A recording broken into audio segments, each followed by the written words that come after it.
Mentari bersinar cerah, burung-burung pun berkicau riang. Di bawah langit yang biru dan angin sepoi yang lembut, tampak langkah-langkah kecil penuh semangat berjalan menuju gerbang ilmu. Hari ini, anak-anak hebat kembali melangkah dengan harapan, membawa tekad untuk menimba ilmu dan meraih cita-cita. Semoga setiap langkah mereka menjadi cahaya masa depan yang gemilang. Ibu guru yang sangat cantik menyambut anak-anak dengan penuh senyuman yang indah. Sebentar lagi, bel akan berbunyi, tanda masuk ke ruangan kelas untuk menimba ilmu dengan harapan semangat. Dan perjuangan guru dan anak-anak menjadi sebuah masa depan yang cerah, secerah mentari pagi. Suatu hari, di ruangan kelas yang penuh keceriaan seorang guru dan murid-muridnya sedang belajar tentang tubuhku ciptaan Allah. Assalamualaikum anak-anak. Sekarang kita akan belajar tentang tubuhku ciptaan Allah. Tubuh kita memiliki anggota tubuh dan fungsinya yang terdiri dari kepala, badan, 2 tangan, dan 2 kaki.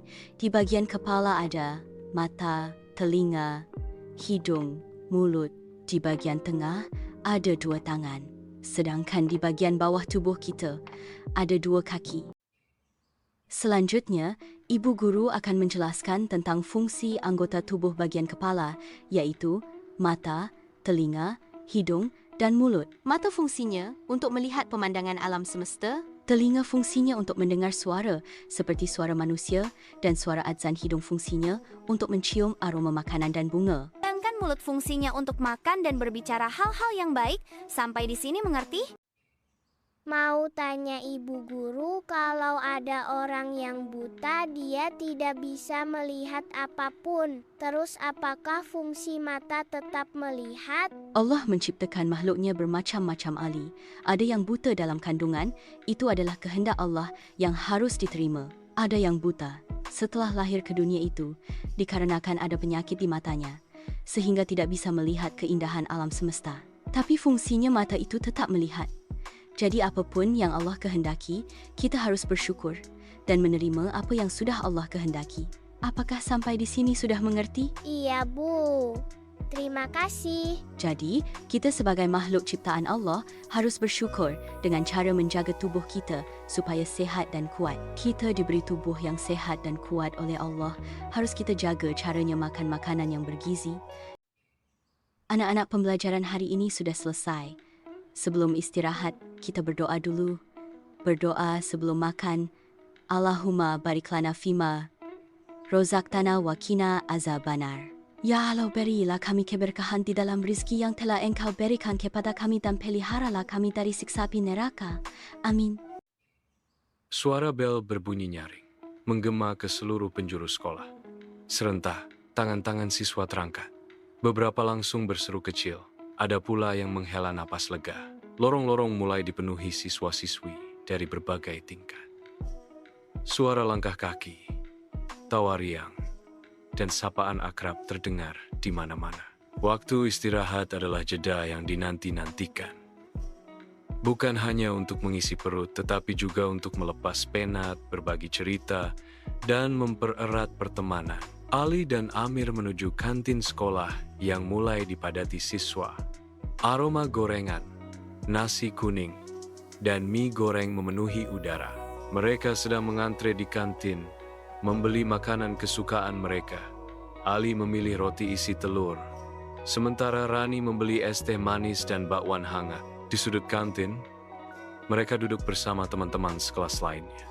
Obrolan pun mengalir tentang tugas yang sulit, guru baru yang galak, hingga rencana latihan upacara untuk minggu depan.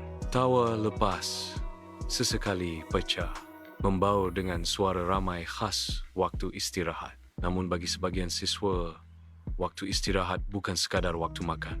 Di pojok taman, Nina dan Rani sibuk bermain bola kecil dari kertas yang digulung. Tak lama kemudian, bel kembali berbunyi, kali ini menandakan bahwa waktu istirahat telah usai.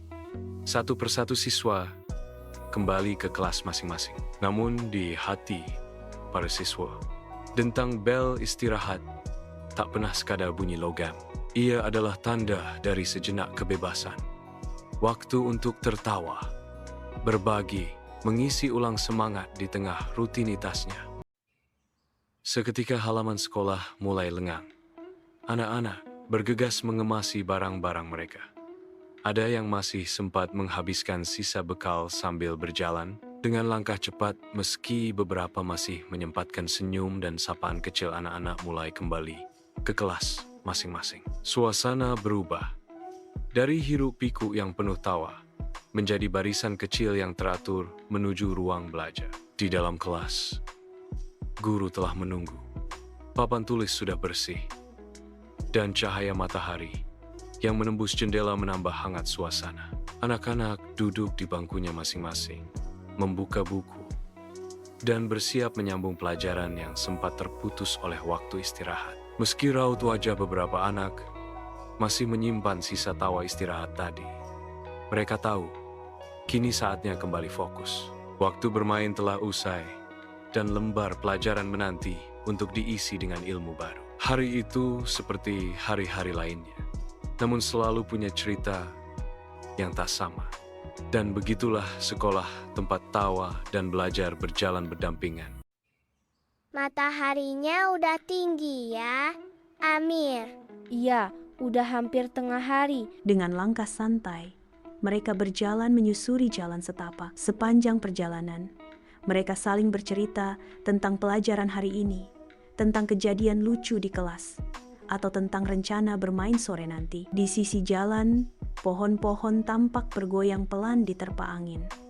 Udara mulai terasa lebih panas, tapi mereka tetap menikmati perjalanan pulang itu dengan hati yang ringan. Akhirnya, satu persatu dari mereka mulai berbelok ke arah rumah masing-masing.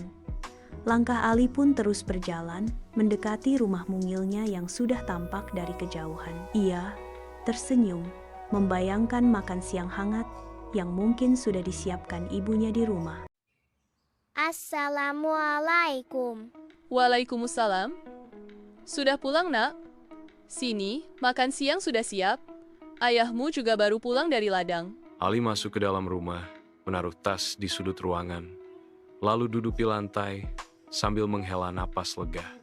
Hatinya terasa tenang. Di atas meja sudah ada nasi hangat, sayur bening bayam, dan ikan goreng kesukaannya. Bau masakan ibu menyebar ke seluruh ruangan, membuat perutnya keroncongan. Sebelum makan, ia menoleh ke arah jendela. Cahaya matahari masuk hangat, menyinari lantai rumah yang bersih.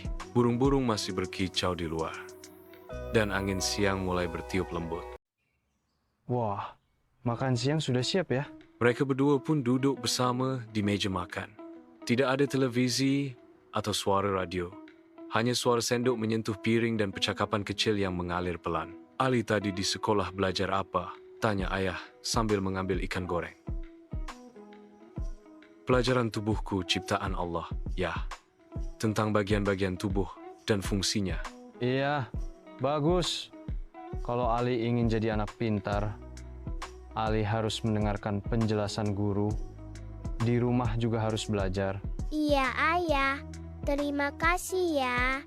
Di tengah makan, ayah menyendokkan sayur ke piring Ali. Makan yang banyak, Nak. Kamu tadi pasti capek. Pulang jalan kaki panas-panasan. Ali mengangguk. Makasih, Ayah. Ali memang sangat lapar. Di sela-sela makan, mereka berdua saling bercerita tentang panen yang akan segera tiba, tentang ayam yang bertelur di belakang rumah, bahkan tentang kucing tetangga yang suka masuk ke dapur. Tawa kecil pun terdengar di antara mereka. Tak ada hal istimewa di meja makan itu. Tidak ada makanan mewah atau perabot mahal.